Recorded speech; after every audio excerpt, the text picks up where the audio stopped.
there have been thousands of talks about the urgent need for sustainability in order to cope with climate change and the biodiversity catastrophe.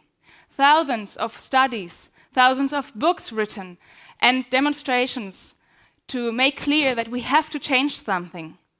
But still, little has changed, even though we might all know about it, how to do it, and what to do. You still go on as usual. Me too. Whenever I start a workshop, I show this chart. It's showing the planetary boundaries given out by the Stockholm Resilience Center. And here you can clearly see several boundaries where we have left the safe operating space for human, animal, and plant living. So you can see several boundaries have exceeded. When we look at this chart, it's even more dramatic. This shows the comparison within the last less than 15 years.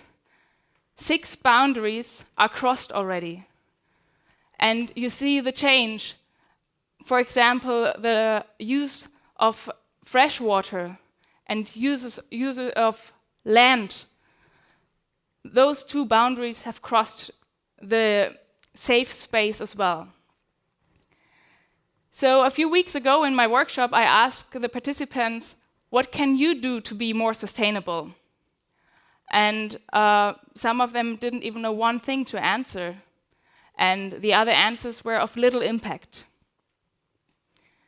Saving our planet Earth is not done by using refillable bottles. Saving our planet Earth is not done by using an electric car.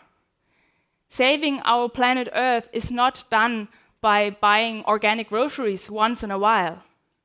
Saving our planet Earth needs way more effort. And it needs a combination of several activities. And it needs the power of many people together. And it needs a systemic change. That we all work together and we all change the system together. But how do we get there? We need ideas, we need innovation, and we need to realize them. How do we get there? I think we should play.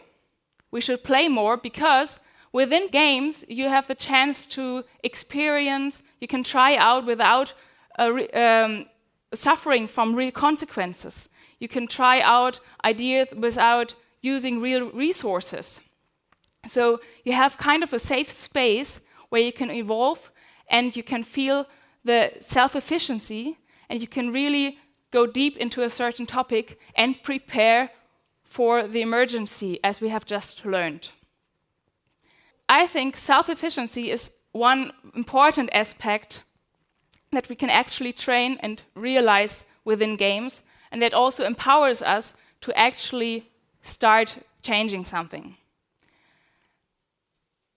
In 2017-2018, I have developed a board game called Pitch Your Green Idea, and within the game, you design your own project or business idea to solve one of the most urgent eco-social problems. Therefore, I have designed a creativity method based on the so-called method Bisociation. Who of you have ever heard of Bisociation? Okay, no one? I'm sure you all know the creativity method Association. So just give you a simple example. You get a picture, for example, of this caterpillar, and you should associate something. For example, oh wow, this is a cute creature. It's gonna be a beautiful butterfly. Or another one would say, ugh, that looks ugly. Or the next one would say, may I eat it? Or is it poisonous? You see, there could be many different associations, but still they all go somewhat in one direction. So bisociation goes one step further. You get two so-called stimulus, which don't have anything to do with each other. For example, this caterpillar and the space rocket. And then you should combine them somehow in order to create a product or tell a story or design a piece of art, whatsoever the task is. For example, here you could think of a product as a protein snack for astronauts, for example. Or you could tell a story. Once upon a time, there was a caterpillar that wanted to go to the moon. Or recently, people found out that more caterpillars than people would fit in a space rocket, so they started to train caterpillars for flying with space rockets, or any other stupidity. Anyhow, I used this method bisociation and changed it in a way that I make people design solutions for urgent problems. So I'm giving a problem description, such as forest dieback, and a characteristic, such as one-legged.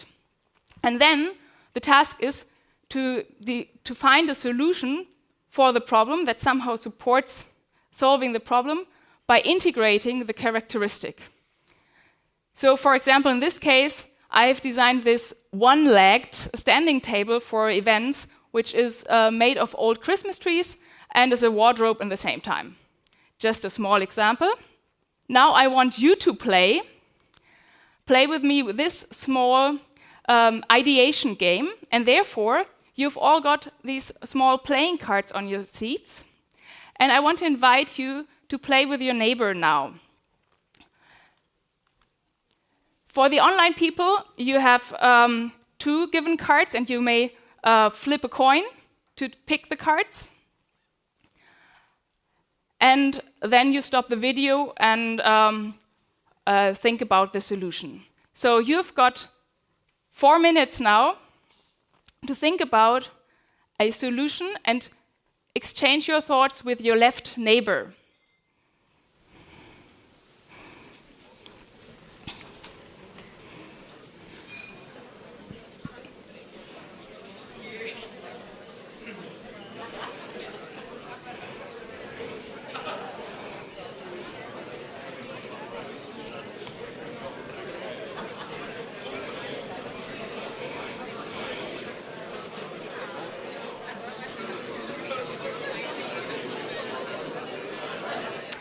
Thirty seconds left.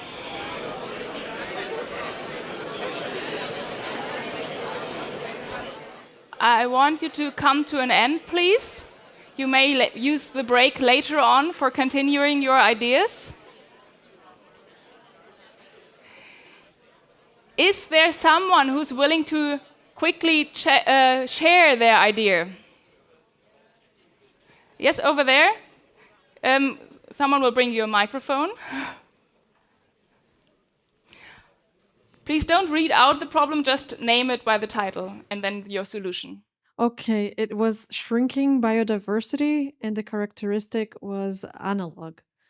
I thought of maybe having people immersed in a game, maybe with VR, I don't know, where they could develop empathy for the shrinking biodiversity by being the plants or being animals, and they would answer maybe a questionnaire like in HR interviews that you answer which animal you would be, but then you would be this animal and you would live like a 20 minutes or 1 hour gameplay experience. And thank you very much. This sounds really good. I think we should discuss this out in the break afterwards. Is there anyone else who wants to share an idea? In the very back there, I see someone raising the hand.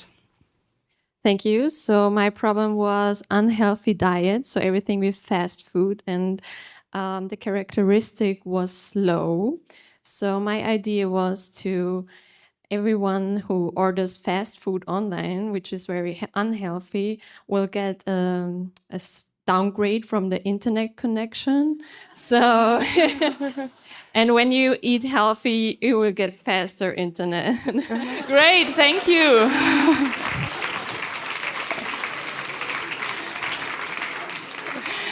Make ordering fast food slow, somewhat. Sounds great. So, what we've just realized, it's so simple and so great ideas evolve in such a short time. This is also something that usually happens when I play with my workshop participants, also with those I've mentioned before. They didn't have any clue in the beginning, and all of a sudden they turned out to have great ideas on a systemic or institutional level. I'm observing this a lot. So we can see we've all got the ideas inside ourselves. We just have to make them show, to come out. And this is something that playing can help us with.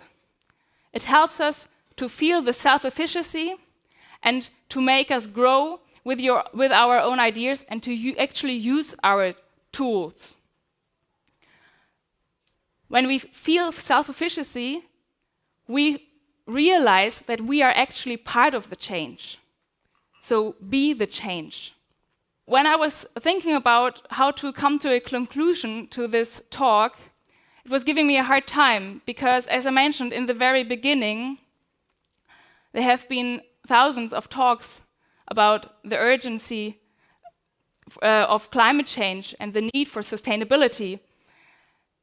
So please, don't let this be just another talk. Go out there and change something. Participate in the sustainable transformation that we all need.